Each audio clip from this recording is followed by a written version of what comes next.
आप सभी का हमारे इस जेसीसी फाजी नगर चैनल पे बहुत बहुत स्वागत है। मैं हूं बसंत कुमार सिंह, जो इसके पहले भी बहुत सारे वीडियो आपके मैथ से संबंधित यूट्यूब पर डाला गया था और अच्छा रिस्पांस भी आया। आज हम बहुत ही महत्वपूर्ण अध्याय इस वीडियो में लेकर आया हूं, जो कक्षा 10 यूपी बोर्ड और सीबीएसई बोर्ड दोनों विद्यार्थियों के लिए बहुत ही महत्वपूर्ण है, क्योंकि लॉकडाउन की इस स्थिति में न तो क्लास चल पा रहा है और न ही कोचिंग चल पा रहा है। ऐसी स्थिति में विद्यार्थियों के लिए एक बहुत ही बड़ा संकट उत्पन्न हो गया है कि क्लास कैसे किया जाए, कोर्स की तैयारी कैसे किया जाए। इसको ध्यान में रखते हुए यह वीडियो आपको प्रस्तुत किया जा रहा है। इसमें हम उन सभी चीज़ों पर ध्यान रखे हैं जो विद्यार्थी हिंदी मीडियम के हैं या इंग्लिश मीडियम के हैं। उन दोनों प्रकार के विद्यार्थियों के लिए पूरा नोट और एक्सरसाइज के सॉल्यूशन बहुत ही अच्छी तरह से इसमें बताने का प्रयास किया गया है, और जहां तक हमें विश्वास है कि आपको यह चैप्टर तैयार भी हो जाएगा। अगर इस वीडियो को शुरू से लेकर के लास्ट तक देखते हैं तो आपको सारी चीज़ें क्लियर हो जाएंगी। तो चलिए स्टार्ट करते हैं। और यह आपके सामने समान आकृतियों से संबंधित, सेम शेप फिगर्स से संबंधित कुछ प्रश्न आपसे यहाँ हम पूछने जा रहे हैं, जिसमें से अगर आपने देखा तो पहले नंबर पर एक आयत दिया गया है जिसको आप रेक्टेंगल कहते हैं, और इसी के साथ दूसरे नंबर पे एक समखष्टभुज जिसको रेगुलर हेक्सागन कहते हैं दिया गया है, और तीसरे नंबर पर एक समबाहु त्रिभुज दिया गया है, और चौथे नंबर पे एक और आकृति दिया गया है जिसे प्लस के जैसा दिखाई दे रहा है। अब इन आकृतियों से संबंधित आपके उत्तर आकृति दिए गए हैं जो ग्रीन कलर से दिए गए हैं। ए पर एक आकृति दी गई है, बी पर एक आकृति दी गई है, सी पर एक आकृति दी गई है, और इस प्रकार से इन ग्रीन कलर की आकृतियों का मैच आपसे करना है। जो यहाँ पे आकृतियां पहले आपको दी गई थी कि कौन आकृति किसके समान है, तो आप क्या बता सकते हैं कि कौन सी आकृति किसके समान है? बिल्कुल आप सही बता सकते हैं कि नंबर 1 पर जो आकृति है वह नंबर बी के आकृति से मैच करती है, क्योंकि नंबर 1 पर आयत है और नंबर बी पर भी आयत है, लेकिन आकार इनके छोटे बड़े हैं, लेकिन यह समान आकृतियां कहलाती हैं। नंबर 2 पर एक रेगुलर हेक्सागन दिया गया है, समखष्टभुज दिया गया है, और यह डी से मैच करता है। नंबर 3 पर एक इक्विलेटरल ट्रायंगल यानी कि एक समबाहु त्रिभुज दिया गया है जो सी से मैच करता है, और 4 नंबर पर दिया गया फिगर ए से मैच करता है। तो इस प्रकार आप समान आकृतियों के बारे में पहचान पा रहे हैं। तो चलिए हम जो गणित का चैप्टर है जो आपको पढ़ना है वह चैप्टर है 6 त्रिभुज। आप चाहे एनसीईआरटी हिंदी मीडियम के विद्यार्थी हों या इंग्लिश मीडियम के विद्यार्थी हों, दोनों विद्यार्थियों के लिए यह चैप्टर महत्वपूर्ण है। और इस चैप्टर से 12 नंबर के प्रश्न दोनों बोर्ड्स में, यूपी बोर्ड में और सीबीएसई बोर्ड में भी पूछे जाते हैं। यहाँ पे फिगर में आपने एक आयत देखा, एक चतुर्भुज है, और फिर से एक दूसरा चतुर्भुज है जिनकी भुजाएं समानुपाती हैं और प्रत्येक कोण बराबर है। अब एक तीसरा चतुर्भुज भी इसमें बनाया गया है। तो तीनों चतुर्भुजों को अगर ध्यान से देखते हैं, इसके प्रत्येक कोण बराबर हैं और सभी भुजाएं समानुपाती हैं। यह एक त्रिभुज है। इसी शेप का एक दूसरा त्रिभुज हमने इसमें लगा दिया, और इसी शेप का एक तीसरा त्रिभुज लगा दिया। इन तीनों प्रकार के त्रिभुजों का आकार समान है, परंतु इनके अमाप, मेजरमेंट अलग अलग है। इसी प्रकार वृत्ताकार एक चक्ति यहाँ पे दी गई है, डिस्क दिया गया है, और इसमें एक दूसरा वृत्ताकार डिस्क आपको दिखाई दे रहा है। तो अब इन आकृतियों को ध्यान से देखें तो पता चलता है कि यह सभी आकृतियां समरूप आकृतियां कहलाती हैं। क्यों समरूप कहलाती हैं? क्योंकि इसके दो कारण हैं। इन सभी आकृतियों में आप देख पा रहे हैं कि एक जैसी आकृतियां हैं, इनकी भुजाएं समानुपाती हैं और प्रत्येक कोण बराबर हैं, अलग अलग। इसलिए इन आकृतियों को हम समरूप आकृतियां कहते हैं। अब आपसे पूछा जाए कि समरूप आकृतियां किसे कहते हैं, तो अगर इसकी परिभाषा आप हिंदी में लिखना चाहते हैं तो समरूप आकृतियां किसे कहते हैं, इसका परिभाषा यहाँ दिया गया है। दो आकृतियां समरूप कहलाती हैं यदि इनके आकार समान हो परंतु इनके अमाप भिन्न हो सकते हैं, बराबर भी हो सकते हैं और भिन्न हो सकते हैं। इसलिए दूसरे में लिखा गया है इनके अमाप भिन्न हो सकते हैं। अब अगर इसकी परिभाषा आप अंग्रेजी में लिखना चाहते हैं तो आप यह लिख सकते हैं कि two geometrical figures which have the same shape but different size are known as similar figures। तो यहाँ आपने समरूप आकृतियों की परिभाषा पढ़ा, जो बहुत ही महत्वपूर्ण है और बहुत ही शॉर्ट में लिखा गया है, जो आपको याद हो जाएगा। जब भी आपसे पूछा जाए कि समरूप आकृतियां क्या होती हैं, तो वे दो आकृतियां समरूप कहलाती हैं जिनके आकार समान हो परंतु अमाप भिन्न हो सकते हैं, या two geometrical figures which have the same shape but different size are known as similar figures। तो यह सिमिलर आकृतियों की परिभाषा थी जो आपको बताया गया है। अब आगे हम बढ़ते हैं और आपको समरूप आकृतियों के कुछ उदाहरण बताते हैं जो महत्वपूर्ण है, जो आपसे एक्सरसाइज में इस पर आधारित क्वेश्चन भी आपसे पूछा जाएगा कि समरूप आकृतियों के कुछ उदाहरण दीजिए या कौन कौन सी आकृतियां समरूप हैं। नंबर 1 पर यहाँ पे दो रेखाएं खींची गई हैं, दो रेखाखंड समरूप होते हैं। अगर इंग्लिश में कहें तो कहेंगे कि any two line segment are similar.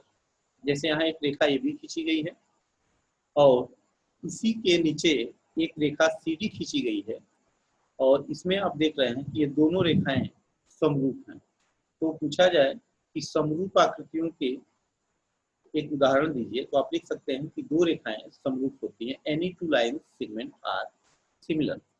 इसके अलावा दूसरा एक उदाहरण समरूप से संबंधित अगर पूछा जाता है तो आप लिख सकते हैं कि कोई दो समबाहु त्रिभुज समरूप होते हैं, any two equilateral triangles are similar. जैसे यहाँ एक ट्रायंगल आपको दिखाई दे रहा है ग्रीन कलर से और दूसरा ट्रायंगल येलो कलर से दिखाई दे रहा है। ये दोनों ट्रायंगल बिल्कुल बराबर हैं, यानी कि अगर इनके भुजाओं का अनुपात निकालें तो एक संबंधे एक का अनुपात आता है। और अगर यहाँ पे एक दूसरा ट्रायंगल दिया गया है जो ब्लू कलर से दिया गया है और इसके अंदर एक फिर से ट्रायंगल बनाया गया है, इन ट्रायंगल के भुजाओं में अनुपात एक संबंध एक का नहीं होगा। पहली त्रिभुज की भुजा बड़ी है और दूसरे त्रिभुज की भुजा छोटी है, लेकिन इनके सभी भुजाओं का अनुपात समान होगा और इनके सभी कोण बराबर होंगे। इसलिए हम कह सकते हैं कि दो समबाहु त्रिभुज समरूप होते हैं। ये जितने त्रिभुज बनाए गए हैं सब समबाहु त्रिभुज हैं। Any two equilateral triangles are similar. अब तीसरा उदाहरण आपसे पूछा जाए कि समबाहु त्रिभुज का कोई एक तीसरा उदाहरण बताइए, तो यहाँ समबाहु त्रिभुज का जो तीसरा उदाहरण है इसमें आपको बताया गया है कि अगर आप वर्ग बनाते हैं तो जितने भी वर्ग होते हैं जिनकी भुजाएं बराबर हों चाहे अलग अलग हों, सभी वर्ग एक दूसरे के समरूप होते हैं। कोई दो वर्ग समरूप होते हैं, any two squares are similar. जैसे यहाँ एक वर्ग आपको दिखाया गया, इसके अंदर एक वर्ग बनाया गया है, तो इनकी भुजाओं में अनुपात समान होगा। जैसे पहले वर्ग की भुजा 4 सेंटीमीटर है, दूसरे वर्ग की भुजा 2 सेंटीमीटर है, इनकी भुजाओं में दो संबंधी एक का अनुपात होगा, 2:1 का रेशियो होगा और इनके सभी कोण 90 अंश के होते हैं। तो दोनों कंडीशन यहाँ सेटिस्फाई हो रहे हैं, इसलिए हम कह सकते हैं कि सभी वर्ग समरूप होते हैं। अब एक चौथा उदाहरण आपको जो बताया गया है, दो आपको यहाँ पे वृत्त दिया गया है, कोई दो वृत्त आप खींचते हैं तो यह वृत्त समान होते हैं। जैसे कि यहाँ एक वृत्त खींचा गया ब्लू कलर का और एक येलो कलर का, यह दोनों वृत्त बिल्कुल समान है तो समरूप होते हैं। और इसी प्रकार से संकेंद्रीय वृत्त जितने भी बनाते हैं सभी वृत्त एक दूसरे के समरूप होते हैं। तो 4 उदाहरण आपने पढ़ा, रेखा, समबाहु त्रिभुज, वर्ग और वृत्त। यह अलग अलग माप के हो सकते हैं लेकिन आकार में समान होते हैं, इसलिए यह समरूप कहलाते हैं। अब हम आकृतियों के सर्वांग समता पर प्रकाश डालते हैं और जानते हैं कि कौन सी आकृतियां सर्वांगसम कहलाती हैं। तो सर्वांगसम आकृतियों के लिए हम यह समझ सकते हैं कि वे सभी आकृतियां जो आकार में समान होती हैं, इसका मतलब इनके भुजाएं बराबर हों और कोण भी बराबर हों और एक दूसरे के ऊपर रखा जाए तो बिल्कुल एक दूसरे को ओवरलैप करें, ढक दें, तो ऐसी आकृतियों को हम सर्वांगसम आकृतियां कहते हैं, कॉन्ग्रुएंट फिगर्स कहते हैं। अगर इसकी परिभाषा आप लिखना चाहते हैं हिंदी में, तो दो आकृतियां जिनका आकार और अमाप समान हो तो वे सर्वांगसम आकृतियां कहलाती हैं। अगर इसकी परिभाषा आप इंग्लिश में लिखना चाहते हैं तो two geometrical figures having the same shape and same size are called congruent figures. यहाँ दोनों डिफिनेशन लिखा गया है और बहुत शार्ट में डिफिनेशन दिया गया है, आप इसको नोट कर सकते हैं और याद कर सकते हैं। जैसे यहाँ पे नंबर 1 पर एक फिगर दिया गया है और नंबर 2 पर एक फिगर दिया गया, दोनों पेंटागन पंचभुज समपंचभुज यहाँ बनाने का प्रयास किया गया है। अगर देखें तो ये बिल्कुल एक दूसरे को ओवरलैप करते हैं, यानी कि पहले फिगर का दूसरा फिगर बिल्कुल कॉपी है, बिल्कुल साइज में बराबर है, सभी कोण बराबर हैं। तो ऐसे फिगर्स को हम सर्वांगसम फिगर कहते हैं। अब यहाँ पर रेड कलर का एक स्टार बनाया गया है, बिल्कुल इसी के सेम साइज और सेम शेप का नंबर 4 पर एक ग्रीन कलर का स्टार बनाया गया है। अगर एक दूसरे को एक के ऊपर रखें तो ये बिल्कुल एक दूसरे को ओवरलैप करते हैं। तो इस प्रकार की आकृतियों को हम सर्वांगसम आकृतियां कहते हैं।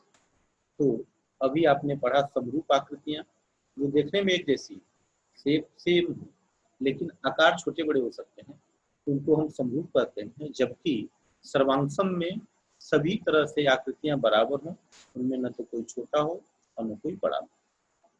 अब इसके बाद हम बहुभुजों की समरूपता के बारे में पढ़ेंगे और सर्वांगसमता और समरूपता में क्या अंतर है यहाँ पर समझाने का प्रयास किया गया है।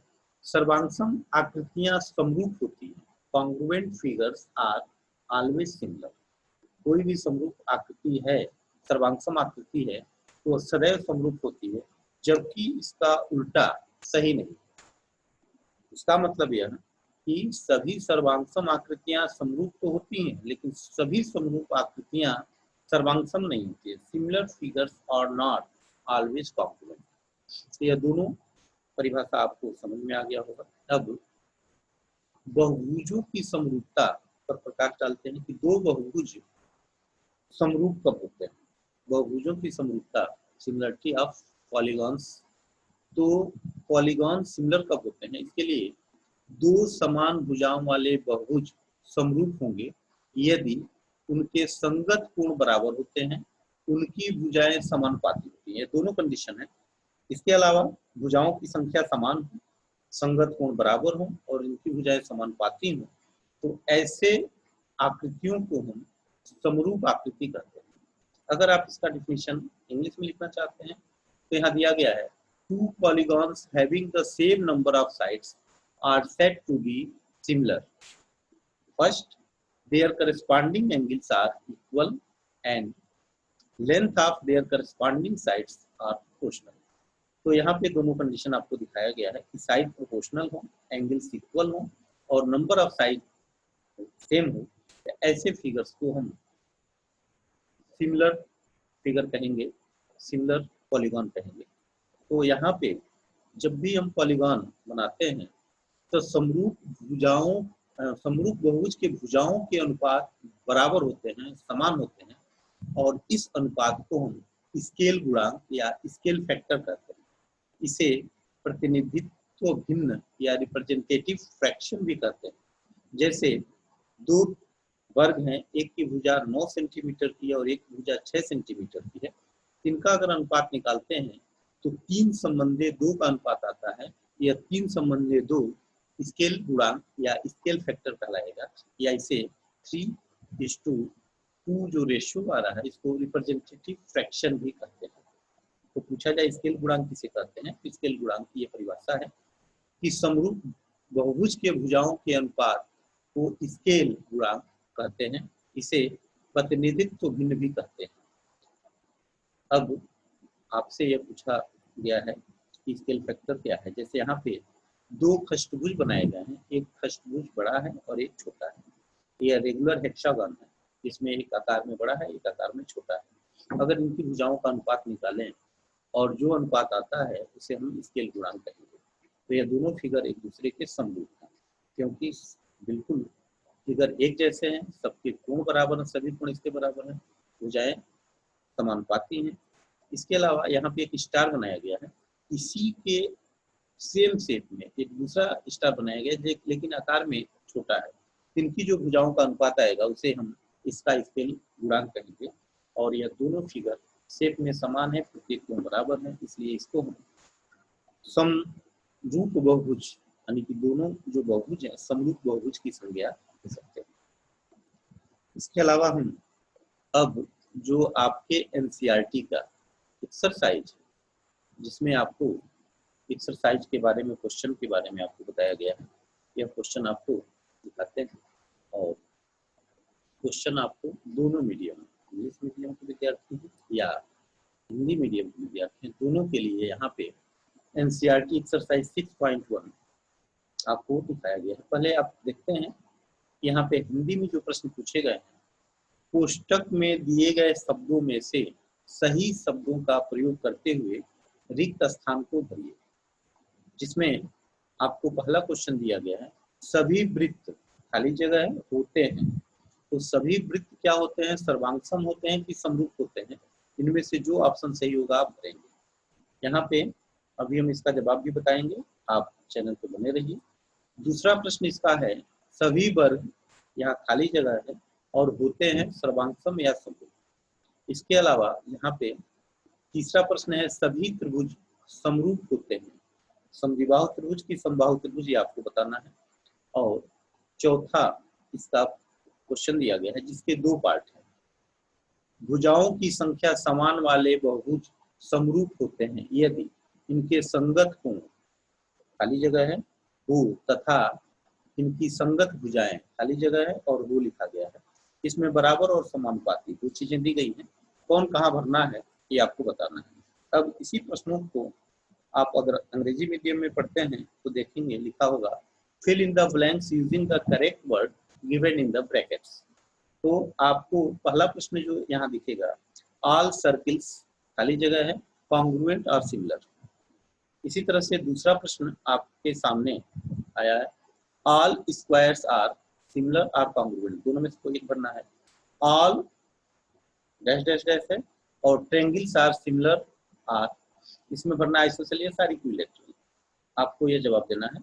अब इसके अलावा चौथा प्रश्न है, two polygon on the same number of side are similar if their corresponding angles dash है and be their corresponding sides are करके डैश डैश छोड़ा गया। चलिए, आपने बिल्कुल सही जवाब सोच लिया होगा और हम भी इसका जवाब आपको बता दें कि कौन किसका जवाब सही है। तो चलिए हम यहाँ पे आपको पहले प्रश्न से स्टार्ट करते हैं, सभी वृत्त समरूप होते हैं, ये भरना था।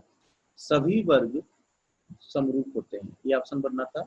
सभी समबाहु त्रिभुज समरूप होते हैं, ये भरना था। भुजाओं की संख्या समान वाले बहुभुज समरूप होते हैं यदि उनके संगत कोण बराबर हों तथा उनकी भुजाएं समानुपाती हों, दूसरे नंबर पे भरना। अगर आप इंग्लिश मीडियम में पढ़ते हैं तो यहाँ देखिए, ऑल सर्किल्स आर सिमिलर, ये ऑप्शन सही है। ऑल स्क्वायर्स आर सिमिलर, ये ऑप्शन सही है। All equilateral triangle are similar. और यहाँ पे जो लास्ट प्रश्न आपका है जिसमें आपको दिखाया गया है, ए पार्ट में देयर करस्पॉन्डिंग, टू से हम पढ़ लेते हैं, two polygons of same number of sides are similar if their corresponding angles are, यहाँ भरना है इक्वल। और एंड बी पार्ट में भरना their corresponding sides are proportional, या दूसरे नंबर पे प्रोपोर्शनल भरना है। इस तरह से आपके सही जवाब हो जाएंगे। और आपके एक्सरसाइज 6.1 का ये पहला क्वेश्चन था जिसके बारे में आपको यहाँ बताया गया। इस प्रकार से पहले क्वेश्चन के सभी जवाब आप सही दे सकते हैं। अब हम इस स्लाइड के अगले पार्ट में चलते हैं और क्वेश्चन नंबर 2 पर विचार करते हैं, 2 के बारे में देखते हैं। क्वेश्चन नंबर 2 में पूछा गया इसी एक्सरसाइज के निम्नलिखित युग्मों के 2 भिन्न भिन्न उदाहरण दीजिए। समरूप आकृतियां, दूसरे में पूछा गया ऐसी आकृतियां जो समरूप न हो। अब आपको यहाँ पे 2 उदाहरण देना है जो आकृतियां समरूप। तो चलिए, समरूप आकृतियां जो होती हैं उनके 2 उदाहरण हैं। तो विभिन्न भुजाओं वाले वर्ग समरूप होते हैं, विभिन्न त्रिज्याओं वाले वृत्त समरूप होते हैं। ये 2 उदाहरण हो गया। दूसरे प्रश्न में पूछा गया है ऐसी आकृतियां जो समरूप नहीं है के 2 उदाहरण दीजिए। तो आप पहले में लिख सकते हैं वर्ग और आयत समरूप नहीं होते हैं, त्रिभुज और चतुर्भुज समरूप नहीं होते हैं। अगर आप इंग्लिश मीडियम में पढ़ते हैं और आपसे यह प्रश्न पूछा गया है give 2 different examples of pair of similar figures and second non similar figures, तो यहाँ पे आपको जवाब दिया गया है, आंसर लिखा गया है 2 different examples of pair of similar figures squares of different radius and different sides and circle of different radius। ये एग्जांपल्स हैं जो सिमिलर फिगर्स के एग्जांपल्स हैं। नॉन सिमिलर फिगर्स के 2 एग्जांपल हैं square and rectangle, triangle and quadrilateral. इस तरह से क्वेश्चन नंबर 2 में आप लिख सकते हैं और आप अपना जवाब अपने कॉपी पे नोट कर सकते हैं कि कौन कौन से फिगर सिमिलर हैं और कौन कौन से फिगर सिमिलर नहीं है। इसके बहुत सारे आप उदाहरण भी लिख सकते हैं। या 2 ही पूछा गया था इसलिए 2 बताया गया। अब आपके बुक का यह लास्ट क्वेश्चन है 6.1 का, जिसमें आपको बताना है यहाँ पे 2 आकृतियां दी गई। एक आकृति दी गई है PQRS, दूसरी आकृति दी गई है ABCD और पूछा गया है क्या यह आकृतियां समरूप हैं या नहीं। बताइए कि निम्नलिखित चतुर्भुज समरूप हैं या नहीं। उत्तर आप लिखेंगे चतुर्भुज समरूप नहीं है क्योंकि इनके कोण समान नहीं है। अब इनके भुजाओं का अनुपात, 2 चीजें आपको निकालनी है बहुभुज में। पहला कि इनकी भुजाओं का अनुपात समान हो। तो अगर भुजाओं का अनुपात निकालते हैं तो छोटे जो वर्ग चतुर्भुज दिया गया इसकी भुजा 1.5 सेंटीमीटर है और बड़े की यह 3 सेंटीमीटर का है। ये अनुपात अब निकालेंगे तो ये 15/30 यानी कि 1 संबंधी 2 का अनुपात आएगा। सभी भुजाओं का अनुपात तो समान है लेकिन इनके कोण 90 अंश के नहीं है। इसका कोण 90 अंश का है और इसका कोण 90 अंश के नहीं है। इसका मतलब कि कोण बराबर नहीं है। तो जो पहला कंडीशन है कि सभी कोण बराबर होने चाहिए और भुजाएं समानुपाती होनी चाहिए। तो भुजाएं तो समानुपाती हैं लेकिन कोण बराबर नहीं है, इसलिए आप कह सकते हैं कि यह दोनों फिगर सिमिलर नहीं। अगर आप इंग्लिश मीडियम के विद्यार्थी हैं तो आपसे पूछा गया है state whether the following quadrilaterals are similar और नॉट। तो आप सॉल्यूशन में लिखेंगे quadrilateral PQRS and quadrilateral ABCD are not similar as their corresponding sides are proportional, that is 1:2, but their corresponding angles are not equal. Therefore, both triangle and both quadrilaterals are not similar। इस तरह से आपको यह exercise के तीनों question आप कर सकते हैं। आपने अभी ट्रायंगल चैप्टर 6 NCERT का आपने ट्रायंगल पढ़ा और हमें आशा है कि आपको यह चैप्टर अच्छी तरह से समझ में आया होगा। और इस चैप्टर पे जितनी चीज़ें आपको बताई गई हैं उन सारी चीज़ों के बारे में आप एक बार ध्यान से इस वीडियो को देखें। इसमें कुछ चीज़ें हैं जो आप नोट कर सकते हैं। तो इस चैनल पे बने रहने के लिए आपका बहुत बहुत धन्यवाद। Thanks all of you and I hope you understand better. तो चलिए, आपका बहुत बहुत धन्यवाद। JCC फाजीनगर आपका बहुत बहुत स्वागत करता है। धन्यवाद। और ऐसे अन्य वीडियो के लिए मैं गुजारिश करूंगा कि आप कमेंट करें, लाइक करें और इसको शेयर करें। आपको इस प्रकार से मोटिवेशनल वीडियो, अगर आप हमें मोटिवेट करेंगे तो हम इस तरह से बेहतर वीडियो और बना पाएंगे। और इसके लिए आप इसको लाइक करें और शेयर करें और इस चैनल को सब्सक्राइब करें। बहुत बहुत धन्यवाद सबका, बहुत बहुत।